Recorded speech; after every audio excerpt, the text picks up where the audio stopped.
The embassy called while I was stirring my coffee, a foreign number. Early morning.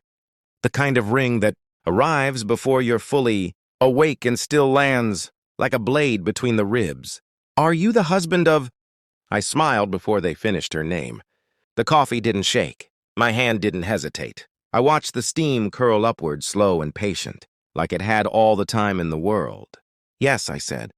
A pause on the line. Paper shuffling. A breath held too long. Do you realize who's now involved? I did. I had realized days ago. When her face lit up on my phone screen, not from a call, but from a picture. White sand, blue water. Her sunglasses tilted low enough for me to see the laugh lines at the corners of her eyes. She never laughed like that with me anymore. The caption was worse than the image. A joke, a heart, a tag, his name. I remember thinking how quiet betrayal is when it finally stops pretending. No screaming, no confession, just pixels arranged in a way that rearranges your entire internal architecture. I double-tapped the screen.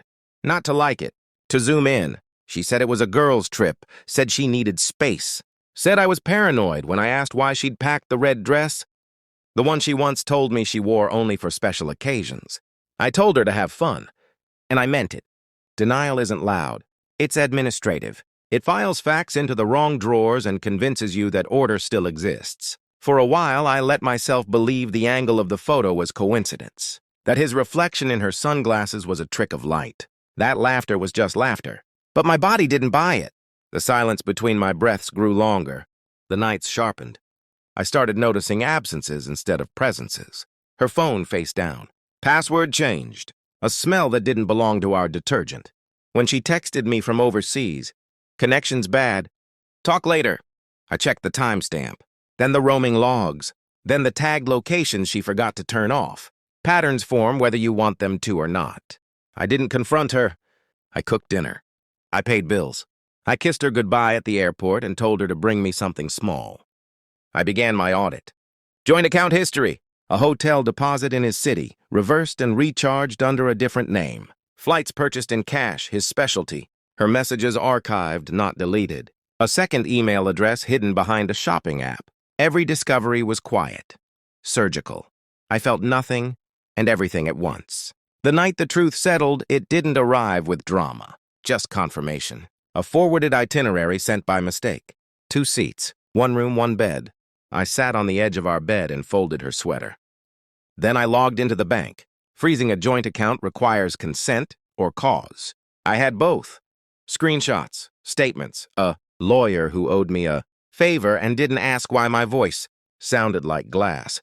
I smiled again when the confirmation appeared. Across the ocean, she laughed into another man's shoulder and didn't notice the floor vanish beneath her. Her call came an hour later. Then another. Then messages, each more frantic than the last. ATMs declining. Hotel front desk requesting payment. His voice in the background suddenly unsure. I answered nothing. The embassy's tone changed when they realized money wasn't missing. It had been withdrawn. Intentionally. Sir, they said carefully, your wife is distressed. I looked around the kitchen we built together. The quiet, the order, the space she said felt suffocating. She's resourceful, I said. She'll adapt. They warned me about implications, jurisdiction, diplomacy, consequences. I thanked them for their concern. When she finally reached me on a borrowed phone, her voice cracked on my name. No accusation, just fear. Why? She whispered. I let the silence stretch until it became educational. Did you enjoy the beach? I asked. She inhaled sharply. I imagined her eyes darting, calculating. The lie forming and dissolving. I can explain. I know, I said. That's the problem. I sent her the screenshots, one by one. No commentary, no rage. Just evidence stacked like cold metal. She sobbed. He shouted. The line went dead. I didn't block her. I didn't need to. The embassy called again later. Softer this time. Negotiation in their voice. I told them I'd unfreeze the account once legal separation papers were signed and returned. International fax is slow. Painfully so. Time passed.